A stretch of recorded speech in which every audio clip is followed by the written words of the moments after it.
Election అప్డేట్స్ను అందరికంటే ముందుగానే తెలుసుకోవాలంటే ఈరోజే ఆర్టీవీ లైవ్ యాప్ని మీ మొబైల్లో డౌన్లోడ్ చేసుకోండి. వెంకట్ గారు, తీన్మార్ మల్లని గెలిపించడానికే ఇప్పుడు ఈ ప్రెస్ మీట్ చేశారండి.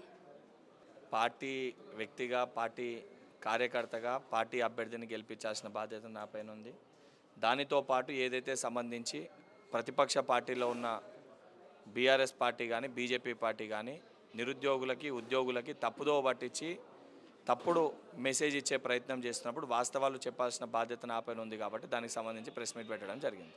అంటే ఇక్కడ ఎక్కువగా గ్రాడ్యుయేట్స్ని ఎక్కువగా టార్గెట్ చేసి మాట్లాడారు కదా, ఎందుకు అంటే ఇలా రెచ్చగొడితే ఏమైనా ఓట్లు వేస్తారనా?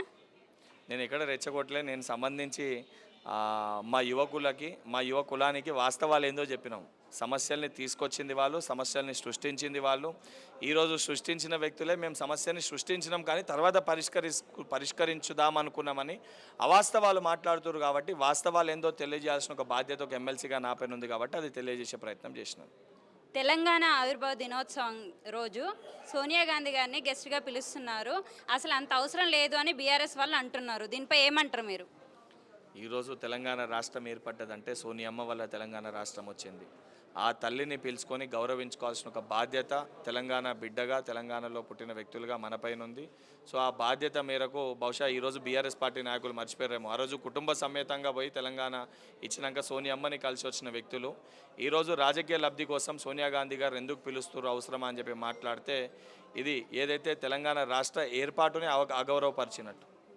బాల్మూరి వెంకట్ అనే పర్సన్కి విద్య కానీ వైద్యం కానీ ఈ రిలేటెడ్ పోర్ట్ఫోలియో ఏమైనా ఎలకేషన్ జరుగుతుందా? అందుకే ప్లాన్డ్గా ఎమ్మెల్సీ టికెట్ని ఇచ్చారా?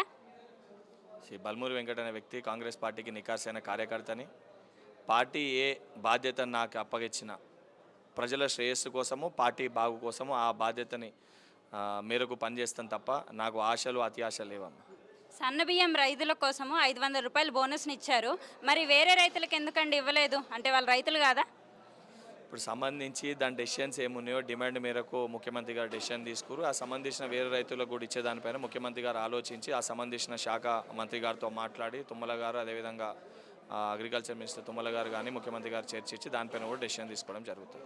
వాటర్ వేస్టేజ్ అనేది ఎక్కువగా చేస్తున్నారు, ఎక్కువగా సముద్రంలో కలిసిపోతున్నాయి, దానివల్లనే కరెంటు కోతలు ఎక్కువగా అవుతున్నాయి అని అంటారు. ఎందుకు వాటర్ మేనేజ్మెంట్ కరెక్ట్గా లేదంటారా?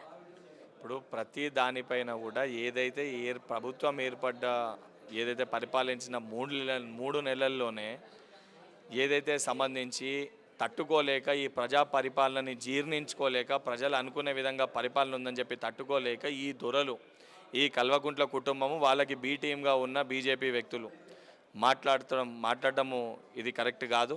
100% ఇవన్నిటిపైన కూడా ఏదైతే ఒకసారి జూన్ 4 తర్వాత మా ముఖ్యమంత్రి గారు పరిపాలించే తీరు కానీ ఈ ప్రతి సమస్య పరిష్కారం దిశగా ప్రతి సమస్యను కూడా తప్పనిసరిగా పరిష్కరిస్తాం. అంటే మీరు మాట్లాడితే 3 నెలలు అంటున్నారు కదా, ఆ 3 నెలల్లోనే చేస్తామనే కదా మీరు అధికారంలోకి వచ్చారు. మరి ఎందుకు పదే 3 నెలలే ఇచ్చింది అని అంటున్నారు? ఇప్పుడు 3 నెలల్లో మేము చేస్తా అన్నాము, చెప్పిన మేరకు 6 గ్యారెంటీలు 5 గ్యారెంటీలు ఇంప్లిమెంట్ చేసినాం. తగ్గిమే కూడా చేస్తామని మేము మాటకి కట్టుబడి ఉన్నాం తప్ప మేము దళితుని ముఖ్యమంత్రి చేస్తామని చెప్పి తర్వాత మేము ఎక్కడ చేస్తామని అనలేదు. లేదా దళితులకు 3 ఎకరాల భూమి ఇస్తామని చెప్పి అది ఎట్లా సాధ్యమవుతుందని మేము మా మాట మారుస్తలేం. మేము చెప్పిన ప్రతి మాటకి కట్టుబడి ఉన్నాం, తప్పనిసరిగా చేసి తీరుతాం. మరిన్ని వీడియోస్ కోసం ఛానల్ ని సబ్స్క్రైబ్ చేయండి, లేటెస్ట్ అప్డేట్స్ కోసం వాట్సాప్ ఛానల్ ని ఫాలో చేయండి అండ్ లింక్ డిస్క్రిప్షన్ లో ఉంది.